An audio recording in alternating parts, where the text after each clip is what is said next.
Olá, meus queridos irmãos, amigos, você que nos acompanha nas redes sociais.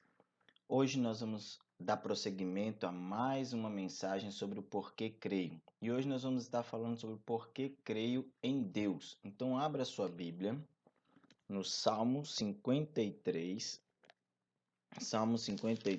versículo de número 1. Salmo 53, 1. Nós vamos ler este versículo. Diz o tolo em seu coração: Deus não existe. Corromperam-se e cometeram injustiças detestáveis. Não há ninguém que faça o bem. Iniciamos então este estudo de hoje com a pergunta mais popular do mundo. Afinal, Deus existe ou não existe? Esta pergunta tem se tornado tão popular durante os séculos que até ofusca todas as outras que a humanidade possa fazer. Em um temário de grandes ideias, um guia, um livro, guia de estudos para a série de bons livros, Mortimer Adler ele fez a seguinte declaração: com exceção de certos matemáticos e físicos, todos os autores de bons livros estão representados no capítulo que fala sobre Deus. E a razão para tal feito é óbvia. Isso se dá pelo fato de que existe mais repercussões no terreno do pensamento e da ação, na afirmação ou negação de Deus, do que em se responder a qualquer outra pergunta, por fundamental que seja, como acrescenta D. James Kennedy. Diante desses pressupostos acima, surge então outra pergunta: por que devo acreditar que Deus existe? Para responder a esta pergunta, vejamos algumas verdades pontuais. E a primeira é: por que devo acreditar que Deus existe? Porque a criação revela sua existência. Gênesis, no capítulo 1, versículo 1, diz: no princípio, Deus criou os céus e a terra. Por que é tão fácil para o homem acreditar no que afirma este versículo da Bíblia? Ou desculpa, por que é tão difícil para o homem acreditar no que afirma este versículo da Bíblia? Ao estudar a complexidade dos ecossistemas existentes, é impossível dizer que não há uma mente superior que tenha planejado tudo isso. Quer um exemplo da natureza mais complexo do que o corpo humano? 1 Coríntios capítulo 12, versos de 12 a 31, a gente vê um relato de Paulo sobre a complexidade do corpo humano. Certamente não existe, e até hoje os cientistas buscam meios para entender o funcionamento de órgãos tão extraordinariamente enigmáticos como o cérebro e os olhos humanos. Os olhos humanos se apresentam como a maravilha das maravilhas. D. James Kennedy ele faz a seguinte pergunta: como pode alguém observar o olho humano e admitir que ele surgiu por acaso?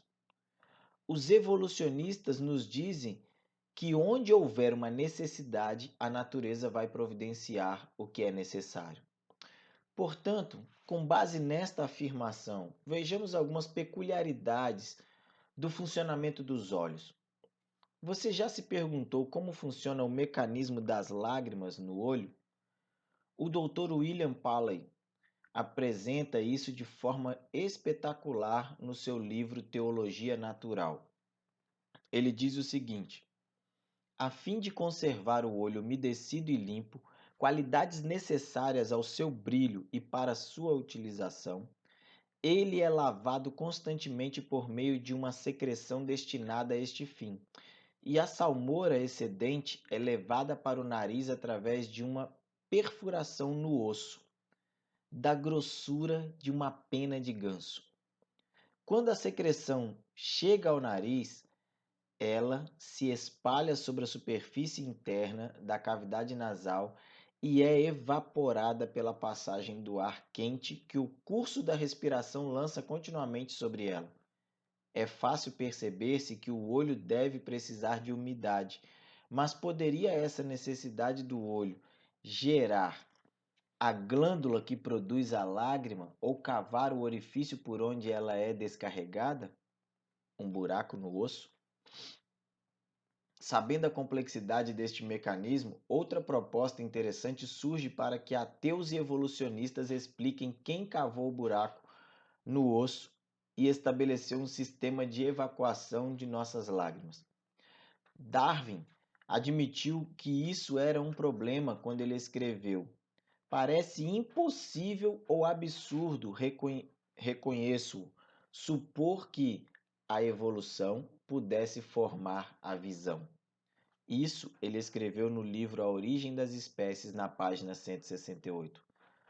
Sir Charles Scott Sherrington, famoso fisiologista inglês de Oxford, fez a seguinte declaração sobre o olho: por trás do intrincado mecanismo do olho humano há vislumbres assombrosos de um plano mestre. Em relação ao cérebro humano, o famoso antropologista moderno Sir Henry Fairfield Osborn disse o seguinte: para mim, o cérebro humano é o mais maravilhoso e misterioso objeto de todo o universo.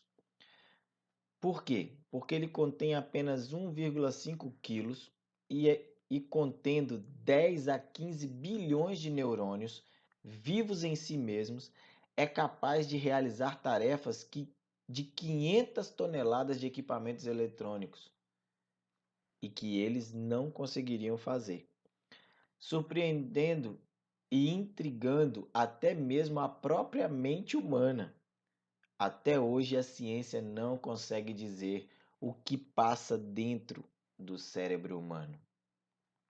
O segundo ponto, então, do porquê nós cremos em Deus é porque a astronomia mostra sua grandeza. Gênesis capítulo 2, versículo 4, nós encontramos o seguinte: esta é a história das origens dos céus e da terra, no tempo em que foram criados, quando o Senhor Deus fez a terra e os céus. No livro dos Gênesis, nós vemos declarada de forma detalhada como se deu a criação de todas as coisas. Porém, ainda assim, muitos insistem em não acreditar que o universo inteiro fora criado por alguém.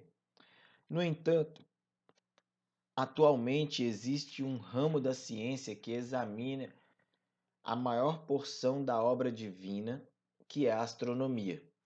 Pode-se afirmar que cerca de 90% dos astrônomos atuais acreditam em Deus. Aqueles que examinam mais profundamente as obras das mãos de Deus acreditam nele, como está lá declarado no Salmos 19, verso 1, na nova tradução na linguagem de hoje, que diz: o céu anuncia a glória de Deus e nos mostra aquilo que as suas mãos fizeram. A conclusão que chegamos, então, meus irmãos, amigos, é que todo aquele que busca com persistência examinar a natureza e verificar a obra da criação, percebe que a mão de Deus foi quem fez tudo isso. D. James Kennedy, escrevendo sobre isso, diz que alguém falou que a natureza é como um grande arquiteto, dando a entender que a natureza é Deus. Se formos considerar aspectos naturais do universo e da existência humana na Terra, também perceberemos que só pode ser a mão de Deus que criou algo tão complexo e extraordinário. Nós temos 4 exemplos disso e eu quero mostrar para você. Primeiro exemplo: a massa e o tamanho do planeta que vivemos é exatamente certos para a existência do ser humano. Se fosse 10% maior ou 10% menor, não sobreviveríamos aqui. Segundo exemplo, a inclinação do eixo da Terra é perfeita para que o Sol aqueça todos os pontos do planeta. Terceiro, a nossa posição no sistema solar é a adequada para que haja vida na Terra. E a Lua é exatamente importante para o funcionamento adequado dos ecossistemas existentes no planeta. E o quarto, a atmosfera terrestre é outra grande maravilha. Vivemos sobre o imenso oceano de ar Gênesis capítulo 1, versos 6 a 8, nos fala exatamente disso. Quando Deus criou, ele fez separação entre as águas que ficam embaixo na terra e as que ficam em cima no firmamento. Se ela não existisse, nós seríamos esmagados por bilhões de meteoros de lixo tóxico que caem continuamente sobre o nosso planeta. Segundo D. James Kennedy, quão pouco reconhecemos o que Deus está continuamente fazendo para nos prover a existência. O salmista ainda apresenta para nós atributos essenciais da existência de Deus, lá no Salmo 139, versos 7 a 12, que diz assim: Para onde poderia eu escapar do teu espírito? Para onde poderia fugir da tua presença? Se eu subir aos céus, lá estás. Se eu fizer a minha cama na sepultura, também lá estás. Se eu subir com as asas da alvorada e morar na extremidade do mar, mesmo ali a tua mão direita me guiará e me susterá. Mesmo que eu dissesse que as trevas me encobrirão e que a luz se tornará noite ao meu redor, verei que nem as trevas são escuras para ti. A noite brilhará como o dia, pois para ti as trevas são luz. Terceiro ponto, então, que nós encontramos do porquê nós cremos em Deus é porque a própria ciência confirma as obras de Deus. Por que devo acreditar que a criação revela a existência de Deus se a ciência já refutou todas as evidências com teorias como as do Big Bang e da evolução das espécies? Essa é uma pergunta comum e que muitas vezes nós fazemos. As Escrituras nos apresentam de forma bem clara a resposta para esta questão registrada nos escritos de Paulo aos Romanos. Romanos capítulo 1, verso 20 diz: Pois desde a criação do mundo, os atributos invisíveis de Deus, seu eterno poder e sua natureza divina, têm sido vistos claramente, sendo compreendidos por meio das coisas criadas, de forma que tais homens são indesculpáveis. Mas, pastor, isso não prova nada. Talvez seja essa a sua resposta para mim agora. Bom, eu poderia responder para você o seguinte: pode ser que para você realmente não prove nada, por se tratar de uma resposta dentro da minha religião, dentro da minha crença, dentro daquilo que eu acredito. Então, que tal nós olharmos, nós vermos dentro da ciência? James Reid, em seu livro Deus, o Átomo e o Universo, ele faz uma curiosa declaração acerca do que a ciência revelaria sobre Deus e a sua existência. Ele diz o seguinte: a ciência está preparando uma surpresa para a humanidade. Pelo menos será uma surpresa para aqueles que têm dúvidas sobre a Bíblia e sobre o Deus da Bíblia. Virá também surpresas para aqueles que se submetem à ideia errônea de que a ciência diminuiu o valor da Bíblia. Na realidade, poderá até chocar alguns cientistas que podem ficar assombrados ao descobrir que um fato novo revelado ou uma teoria aceita por eles prover mais um elo na cadeia de evidências que mostram que os fatos do universo sustentam as declarações bíblicas, inclusive a criação. Este mesmo autor, ele foi responsável por pesquisar durante anos na Bíblia algo que comprovasse a física clássica ou newtoniana e não encontrou nada.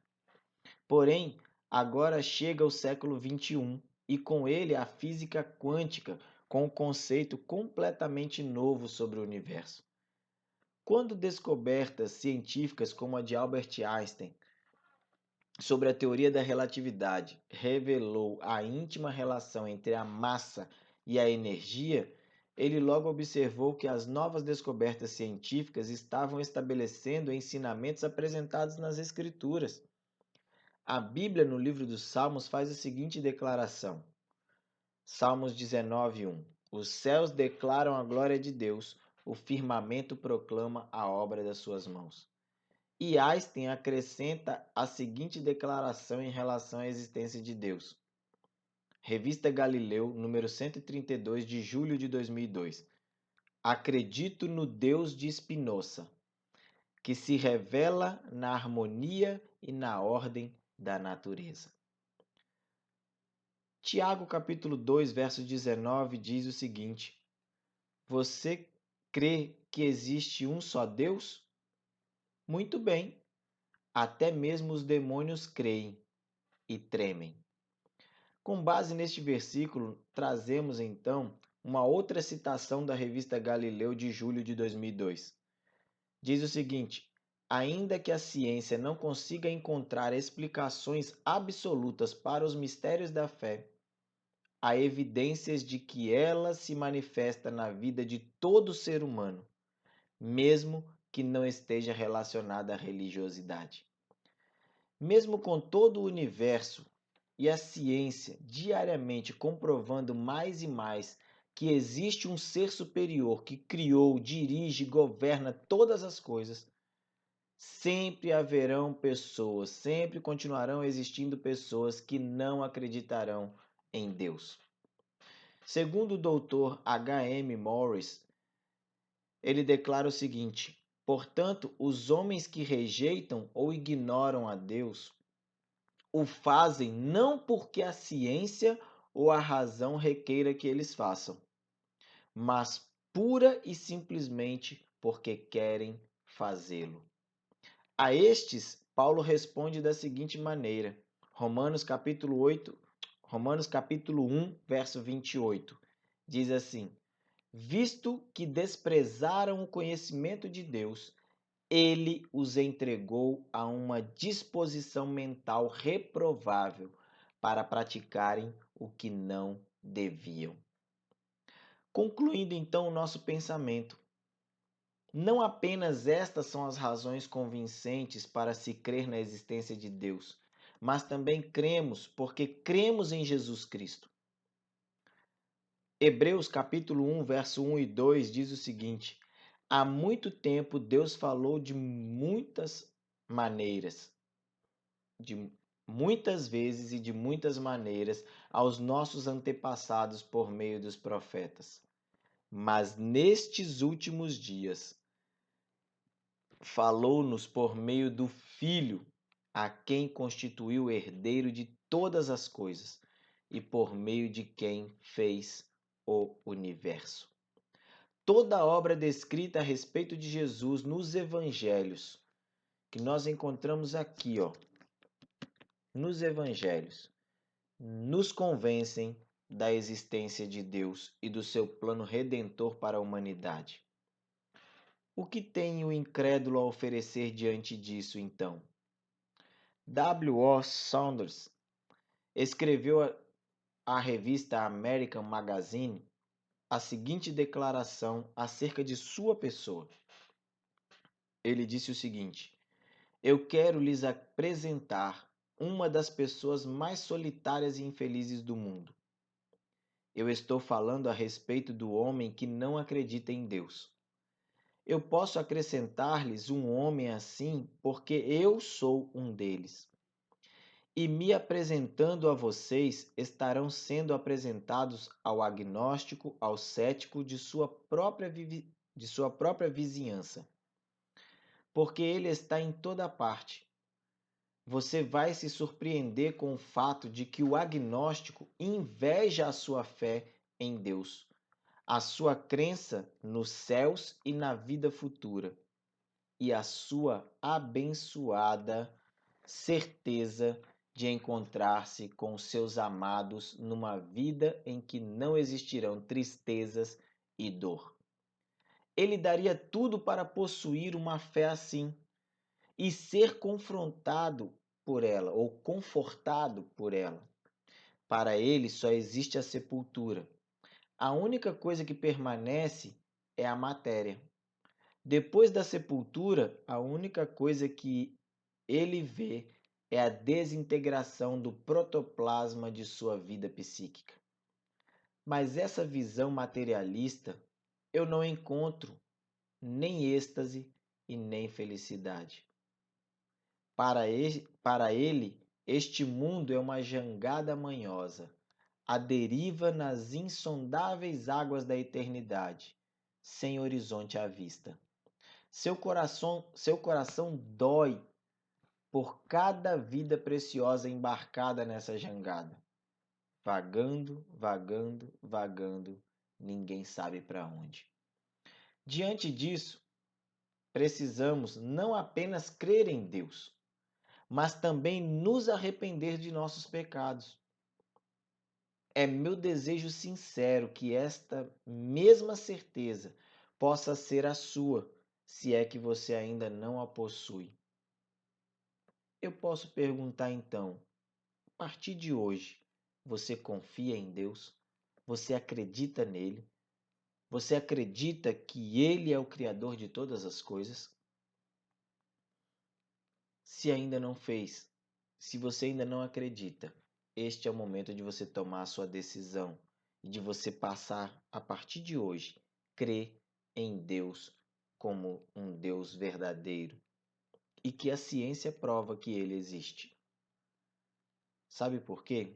Porque o autor aos Hebreus, capítulo 11, verso 6, ele diz o seguinte: sem fé é impossível agradar a Deus, pois quem dele se aproxima precisa crer que ele existe e que recompensa aqueles que o buscam.